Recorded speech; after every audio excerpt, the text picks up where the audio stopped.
Assalamu alaikum. Welcome to Pink Pakistan Foundation panel discussion.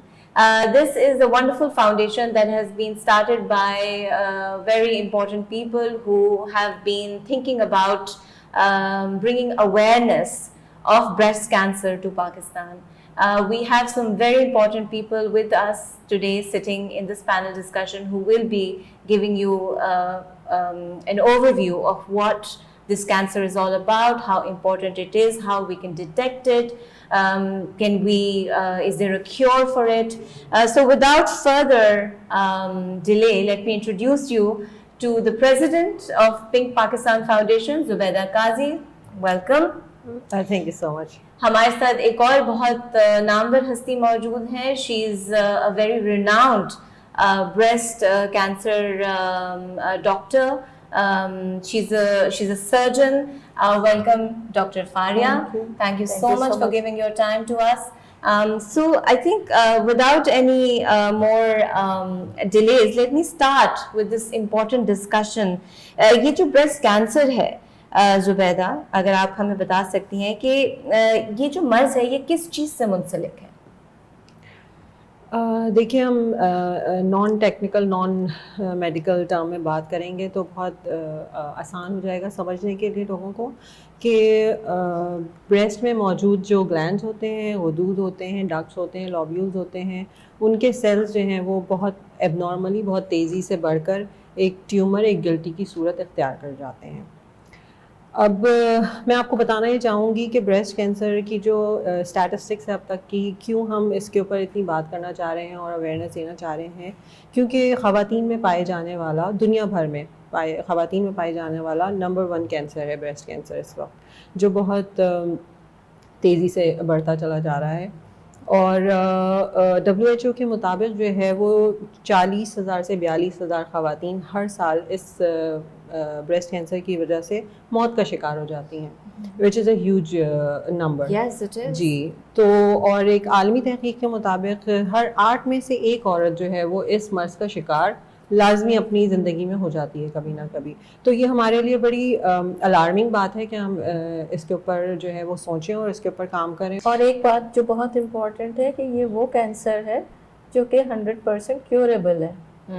یہ بھی نہیں کہ انکیوریبل ہو، صرف ہماری نیگلیجنس یا اس کی لیک آف اویئرنیس جو ہے وہ اس کو کیوریٹی لیول سے ڈیکریز کر. Doctor Farid, it's wonderful if you started that conversation. آپ بتا سکتے ہیں کہ کیا محسوس کرتی ہے عورت یا مرد اگر اس میں اس چیز کا عنصر شروع ہو جائے؟ لیکن سب سے پہلے تو کہ آپ نے بہت اچھی بات کہی کہ یہ میلس میں بھی ہوتا ہے، لیکن 1% آف دا میلس. ٹھیک ہے، جو علامتوں میں ہوتی ہے اس میں کوئی لمپ فیل ہونا، جیسے کہ اردو میں ہم کہیں گاٹھ محسوس ہوتی ہے. اسٹارٹنگ میں یہ بہت چھوٹی ہوتی ہے. اکثر ہمارے یہاں کی فیمیلز کیونکہ اپنا خود ایگزامینیشن نہیں کرتی، اویئر نہیں رکھتی ہیں، تو وہ مس کر جاتی ہیں. دوسرے یہ کہ بغل میں گاٹھ محسوس ہونا، یہ اسٹیج پڑ جاتا ہے جو کہ میں آگے آپ کو اسٹیجنگ میں بھی بتاؤں گی. تیسرا نپل سے ڈسچارج، یا تو واٹری ہوتا ہے یا بلڈ اسٹین ڈسچارج ہوتا ہے. چوتھا اوور لائنگ اسکن، جو اوپر اس کے اسکن ہوتی ہے وہ ریڈ کلر کی ہوتی ہے، یا جب اسٹیج کراس کرتا ہے تو جس طرح یہ اورنج پیل ہوتا ہے اور اورنج کا چھلکا بالکل اس طرح کی ہو جاتی ہے. ہماری ٹرمز میں اسے پیوڈی اورنج اپیئرنس کہی جاتی ہے. نپلز انورٹڈ ہو جاتے ہیں، یعنی اندر کی طرف چلے جاتے ہیں. یہ ساری علامتیں ہیں جو کہ ہوتی ہیں، جو کہ ایک فیمیل نوٹس کر سکتی ہے خود، نہیں تو کسی بھی ڈاکٹر سے رجوع کر سکتی ہے. قریبی کچھ فیو پرسنٹ 10 to 20% میں پینفل ہوتا ہے، otherwise it's a painless lump. بالکل پین نہیں ہوتا ہے، پین لیس ہوتا ہے. اسی وجہ سے اس کی تشخیص جو ہے نا وہ آپ توجہ ہی نہیں دیتے نا، کوئی تکلیف نہیں ہے. دوسرا یہ کہ 4th اسٹیج میں اگر یہ چلا جائے، بہت بڑھ جائے، ہڈیوں میں چلا جائے، جگر میں چلا جائے، تو پھر اس کے علامات آ جاتے ہیں، یا پھر ویٹ لاس کی طرف جانے لگ جاتا ہے پیشنٹ بڑا کریٹیکلی کہ بھائی کیوں وزن گر رہا ہے، بال کیوں اتنے گر رہے ہیں. تو یہ بہت لیٹ اسٹیجز میں. ادروائز جو ہے وہ اس میں کمر میں درد، ریڑھ کی ہڈی میں درد، یا بالکل ہلکا سا دھکا لگا، بون فریکچر ہو گئی یعنی بون میں چلا گیا. جگر کا بڑھ جانا سم ٹائمز پریزنٹ کرتا ہے جانڈس کے ساتھ، پیلیا کے ساتھ. کھانسی ہوتی ہے، کف جب لنگس میں چلا جاتا ہے تو کفنگ ہوتی ہے.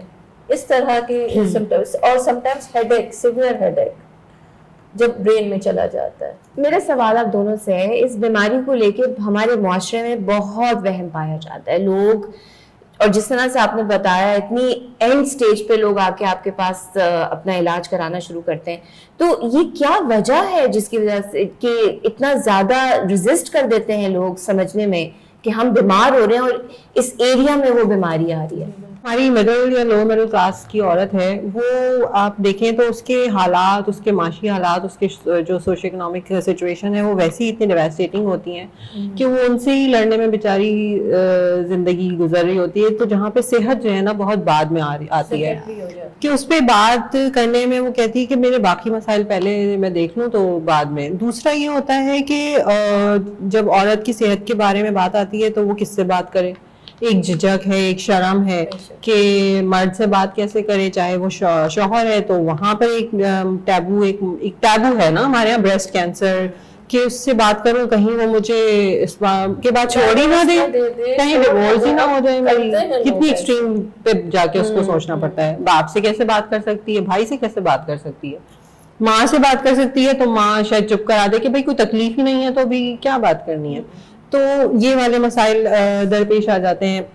ایک ٹیبو کی صورت میں یہ والی بات ہو جاتی ہے. دوسرا یہ کہ اکنامک کنسٹرینٹس بہت زیادہ ہیں, خرچہ کیسے ہوگا, ڈاکٹر کے پاس جانا ہے, کس ڈاکٹر کے پاس جانا ہے پتہ نہیں ہے, اور چلے بھی جائیں گے تو اس کے بعد یہ کہ پھر وہ 10,000 آپ کو بتا دے گا ٹیسٹ کرا دیں, آپ کیسے کرائیں گے, تو اکنامک کنسٹرینٹس لے کے بیٹھ جاتی ہے عورت. اس کے بعد یہ کہ اس کی جو ہے وہ, ہم ویسے میں یہ والے ٹیبو تو ہیں, یہ سوشل اکنامک ٹیبو ہیں. سوشل ٹیبو یہ ہیں کہ سب سے پہلے چھوڑو ڈاکٹر کے پاس کیا جانا ہے, پہلے حکیم کو دکھا دیتے ہیں, کسی اور کوئی تعویذ کرا لیتے ہیں. یہ ساری چیزیں اس مرض کو صرف بڑھاتی ہیں. تو یہ ایک بہت المیہ ہے ہمارے لیے کہ وہ اس کے مرض کو وہاں لے جاتا ہے, ڈاکٹر کے پاس پہنچتے پہنچتے کافی دیر ہو جاتی ہے. اب دوسری صورتحال کیا میں آپ سے کہوں کہ صحت کے معاملات ہمارے ملک میں ویسے ہی اتنے زیادہ خراب ہیں کہ آپ دیکھیں گے کہ چلیں پرائیویٹ ہاسپٹل میں جانا, جن کے پاس پیسے ہیں وہ تو جا کر کے اپنا علاج کرا سکتے ہیں آرام سے, لیکن وہ والا طبقہ جو نہیں افورڈ کر سکتا وہ جائے گا پبلک سیکٹر میں, گورنمنٹ ہاسپٹل میں. اب آپ دیکھیں کہ کراچی میں ہمارے پاس کتنے ہسپتال ہیں, 4 سے 5. تو صحت کے معاملات ہمارے اوور آل ویسے ہی جو ہیں وہ بہت برے ہیں. جہاں پر آپ بریسٹ کینسر کی بات کریں تو وہ کافی پیچھے رہ جاتا ہے اس حوالے سے. جب میں ڈاکٹر زبیدہ کی باتوں سے اتفاق کرتی ہوں, اور اس کے علاوہ میں چند اور چیزیں جو کہ پریکٹیکل ایکسپیرینس میں نے نوٹ کی ہیں. ڈاکٹر کے پاس جائیں گے, ڈاکٹر تو جو ہے وہ صرف اس کو آپریٹ کرے گا, چیرا لگائے گا یا نشتر لگائے گا, اور اس سے یہ مرض اور پھیلے گا. اور لفظ کینسر جو ہے وہ ایک طرح سے ڈیتھ سینٹینس کے طور پہ لیا جاتا ہے کہ نا, جو کہ حکیم یا ہومیوپیتھ یا مطلب ڈفرینٹ روحانی علاج کرنے والے وہ مریض کو کیا تسلی دیتے ہیں کہ یہ اتنا پکے گا اور پھر یہ پورا جڑ سے ریموو ہو جائے گا. That is totally wrong. اچھا, اسی سے پھر ریلیٹڈ سوال مجھے ذہن میں یہ آ رہا ہے کہ بہت ساری میتھس ہیں جو وہم سے بھی ریلیٹڈ ہیں, آل دیٹ, اس کے رسک فیکٹرز کیا کیا ہیں پھر؟ ہاں دیکھیے, ایک تو سب سے پہلے میں کہوں گی کہ ایج. سب سے پہلے یہ مانا جاتا تھا کہ جو بریسٹ کینسر ہے یہ بڑی عمر کی بیماری ہے, 40 سال 50 سال کے بعد جو ہے وہ یہ ہوگی یا ہونی چاہیے یا ہو سکتی ہے. لیکن جدید تحقیقات اور آپ جس طرح سے ڈے ٹو ڈے پیشنٹس دیکھتے ہیں یہ بریسٹ سرجن, آپ ایج ڈسکرمنیشن کوئی نہیں رہی ہے اس میں. ایک ینگ لڑکی بھی آپ کے پاس بریسٹ کینسر کے ساتھ آ جاتی ہے, اور آپ پاکستان میں دیکھیں, ایشیا میں اسپیشلی پاکستان میں, تو ینگ ایج میں جو ہے وہ بریسٹ کینسر کا انسیڈنس بڑھتا چلا جا رہا ہے. تو ایج بڑھتی ہوئی ایج رسک فیکٹر ہے بے شک, لیکن اب ڈسکرمنیشن اس میں سچ نہیں رہی ہے. اور یہ ایک مت بھی ہے جس کو اب غلط ثابت ہو گئی ہے کہ یہ بڑی عمر کے علاوہ چھوٹی عمر میں بھی ہو جاتی ہے. دوسرے رسک فیکٹر میں آ جاتا ہے کہ فیملی, اسٹرانگ فیملی ہسٹری جو ہوتی ہے. فیملی میں جیسے بلڈ ریلیشن میں ماں کو ہے, بہن کو ہے, پھوپھی کو ہے, تو اس طرح کے جو ان کے جو ریلیٹیوز ہیں ان کو بڑا خواتین کو اویئر رہنا چاہیے اپنی آپ کو کہ ان کو بریسٹ کینسر ہونے کے چانسز زیادہ ہوتے ہیں. جی بالکل, انہیرٹ ہوتی ہے. اس کے بعد یہ ہے کہ وہ خواتین جن کے مینسٹرل سائیکلز جو ہیں وہ جلدی شروع ہو جاتے ہیں یا جلدی ختم ہو جاتے ہیں, ٹھیک ہے, ارلی مینارکی جس کو کہتے ہیں, اور ارلی مینوپاز ہو جاتا ہے. وہ خواتین جو ان میرڈ ہوتی ہیں یا وہ جن کے بچے نہیں ہوتے, ان کے اندر جو ہے وہ بریسٹ کینسر ہونے کے چانسز زیادہ ہوتے ہیں. وہ جن کے بچے ہوتے ہیں وہ بریسٹ فیڈنگ نہیں کراتی یا کم کرواتی ہیں, جلدی ختم کر دیتی ہیں, ان کے اندر چانسز ہوتے ہیں. پھر اوبیسٹی بہت بڑا فیکٹر ہے اس میں, وہ میں جو ہے جن کا وزن جو ہے وہ ضرورت سے زیادہ بڑا ہوا ہوتا ہے ان میں ہو جاتے ہیں.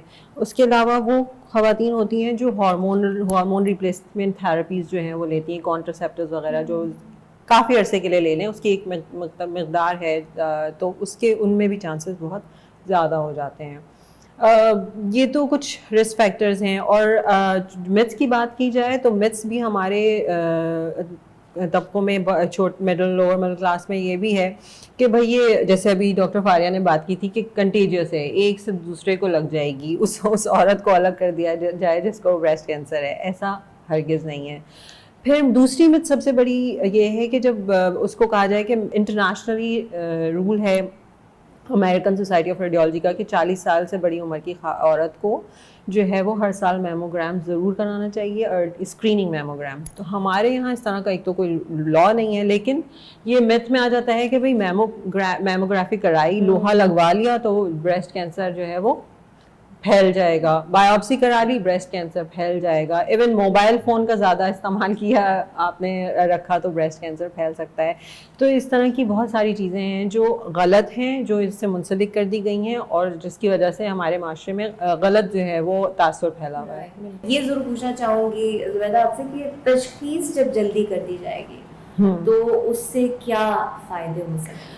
یہ آپ کا بہت ہی امپورٹنٹ سوال ہے, کی کویشچن ہے اس ٹاپک کا, کہ بریسٹ کینسر کو بڑھنے سے روکنے کے لیے, اس سے اموات کو کم کرنے کے لیے, مورٹیلٹی ریٹ کو زیرو کرنے کے لیے ارلی ڈیٹیکشن, بالکل بروقت تشخیص جو ہے وہ واحد اس کا حل ہے کہ آپ اس کو اس بروقت تشخیص سے روک سکتے ہیں, پوری طرح سے کیور کر سکتے ہیں. جتنی جلدی بریسٹ کینسر اپنے انیشیل اسٹیج پہ, شروع ہونے کے اسٹیج پر ڈیٹیکٹ ہو جائے گا, اتنے ہی اچھا اس کا مؤثر علاج ہو جاتا ہے, مطلب ٹوٹلی کیوریبل ہوتا ہے. کین یو امیجن کہ کینسر جڑ سے ختم ہو جائے, بہت ہی بڑی اس طرح ہو جائے گا پیشنٹ کہ جیسے اسے کبھی کوئی بیماری ہی نہیں تھی, کوئی کینسر ہی نہیں تھا. تو اب ارلی ڈیٹیکشن کے لیے سب سے آسان طریقہ جو ہوتا ہے وہ یہ ہوتا ہے کہ ہمارے یہاں کی خواتین جو اس سے بالکل پتہ نہیں ہے انہیں, کہ سیلف ایگزامینیشن, اپنی بریسٹ کا ایگزامینیشن خود ہر مہینے اپنی سائیکلز ختم ہونے کے 1 ہفتے کے بعد انہیں ضرور کرنا چاہیے, چاہے وہ بڑی عمر کی عورت ہو, چاہے وہ ایک لڑکی ہے, چاہے وہ شادی شدہ ہے, چھوٹے بچوں کی ماں ہے, یا جو بھی ہے. جب سائیکلز شروع ہو گئے ہیں لڑکی کو, تو اس کے بعد اسے اپنی بریسٹ کی ایگزامینیشن کرنا لازمی ہے, کیونکہ یہ ایک بہترین طریقہ ہے. اپنے آپ کو اچھے سے جانتا ہے انسان اپنی باڈی کو, اور جلدی سے پکڑ سکتا ہے کہ بھئی میرے ساتھ کیا چینجز شروع ہو رہی ہیں, یا مجھے کسی کو بتانے کی ضرورت ہے کہ کچھ مسئلہ ہے. یہ ایک آسان سا طریقہ ہے جس میں کوئی نہ ڈاکٹر کے پاس جانا ہے, نہ کوئی آپ کو جدوجہد کرنی ہے, یا پھر آپ ڈاکٹر کے پاس جائیں اور وہ آپ کو ایگزامن کرے, ٹھیک ہے, ایک میڈیکل اسسمنٹ آپ کرا لیں. دوسرا طریقہ ہے اسکریننگ کا کیف, کہ میموگرافی کرائی جائے, which is the definitive method of screening, جس کی وجہ سے ارلی ڈیٹیکشن ہوتی ہے. یا اگر جن کی میموگرافی نہیں ہو سکتی تو ایٹ لیسٹ الٹرا ساؤنڈ کرا سکتی ہیں بریسٹ کا. تو کچھ یہ طریقے ہیں جن کی وجہ سے ارلی ڈیٹیکشن جو ہے وہ ہو سکتی ہے بریسٹ کینسر کی. Zubaida, what do you think as a woman, ہماری عورت کس اس سے گزرتی ہے, اسٹیجز سے گزرتی ہے, اور جیسا آپ نے بات کی مڈل کلاس بھی ہے, لوور مڈل کلاس بھی اس کے اندر زیادہ ملوث ہوئی ہے, اور بہت زیادہ تنگ پریشانی سے گزر رہی ہیں وہ عورتیں. ان کو بازیاب کرانے میں آپ کو کیا لگتا ہے کہ کس طرح کا رول یہ اویئرنیس کیمپین جو ہے وہ کر سکتی ہے؟ بریسٹ جو ہے وہ ایک عورت کی کے جسم کا ایک بڑا کیا کہیں گے ہم اس کو, ایستھیٹک پارٹ ہے جو اس کے لیے بڑا امپورٹنٹ ہے, اور وہ اگر میرڈ ہے تو obviously اس کے پارٹنر کے لیے بھی اتنا ہی امپورٹنٹ ہے.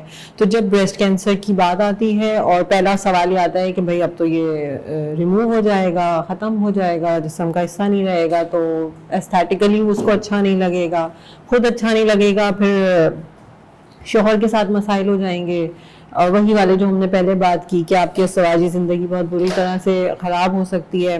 تو سائیکولوجیکلی جو ہے نا وہ پیشنٹ بہت ہی ڈسٹرب ہوتا ہے. ویسے اوور آل کسی بھی بیماری میں ہو جاتا ہے, کوئی بھی کینسر ہو, لیکن اس کا ایک یہ بڑا والا آسپیکٹ جو ہے وہ بہت ہی عورت پہ برا امپیکٹ ڈالتا ہے. پیشنٹ تھرو آؤٹ جو ہے وہ کاؤنسلنگ سیشنز کے ساتھ ساتھ رہے, اس کے ساتھ رہے, اس کو یہ پتہ رہے, اس کو ذہنی طور پہ ہم بتاتے رہیں, آگاہی دیتے رہیں کہ وقتاً فوقتاً شروع سے اویئرنیس دینے کا مقصد یہی ہے کہ صرف اس کو اس کی بیماری کے بارے میں نہیں بتانا, اس بیماری سے لڑنا کس طرح ہے, اس بیماری میں رہتے ہوئے اپنی خاندان سے, اپنی فیملی سے, اس سے ایسوسیٹڈ بچے ہیں, ہر ایک کے ساتھ اسے کس طرح سے گزارنا ہے.